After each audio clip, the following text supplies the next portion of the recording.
आज देश के कई हिस्सों में छात्र सड़कों पर बैठे हैं। कोई शिक्षा व्यवस्था पर सवाल उठा रहा है, कोई शिक्षा प्रक्रिया की निष्पक्षता पर, कोई बार-बार होने वाली अनियमितताओं पर, कोई सिर्फ इतना चाहता है कि उसकी मेहनत की कीमत बनी रहे। कुछ लोग अनशन पर बैठे हैं, कुछ प्रदर्शन कर रहे हैं, कुछ अपनी बात रखने की कोशिश कर रहे हैं। लोकतंत्र में किसी भी मांग से सहमत या असहमत हुआ जा सकता है, लेकिन किसी भी समाज के लिए सबसे खतरनाक बात तब होती है जब लोग डर की वजह से बोलना छोड़ देते हैं।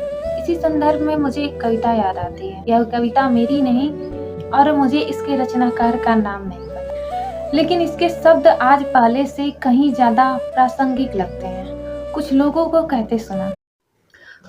को कहते सुना, आजकल आवाज उठाने में डर लगता है। मैंने उनकी बात मान ली और आवाज नहीं उठाई। फिर एक दिन अखबार में पढ़ा, देश के किसी कोने में दंगे हुए, कुछ बेगुनाह मारे गए। मैंने अफसोस जताया और आवाज नहीं उठाई। कुछ लोग भूखे सो गए।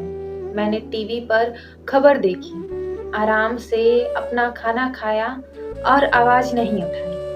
कुछ रोज पहले बलात्कार पर बनी एक फिल्म देखी, आंखें नम हुई। फिर अपनी बेटी की सलामती की दुआ मांगकर सो गया और आवाज नहीं उठाई। एक आदमी को सिर्फ उसकी जाति के कारण मंदिर में प्रवेश से रोक दिया गया। मैंने अंबेडकर जयंती की छुट्टी मनाई, लेकिन एक भी सवाल नहीं किया और आवाज नहीं उठाई। फिर एक दिन मेरे मोहल्ले में एक मासूम का घर जला दिया गया।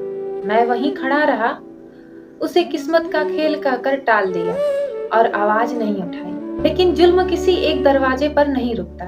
एक दिन वही आग मेरे घर तक पहुंच गई। मेरा घर जला, मेरे अपने मारे गए, मेरी लाश से खून बहता रहा।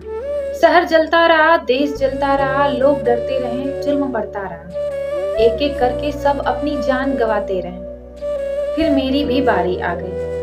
जब बोलने के लिए मेरे पास आवाज ही नहीं बची, मुझे पहली बार पछतावा, काश मैंने तब आवाज उठाई होती, जब जुल्म मेरे घर तक नहीं पहुंचा था।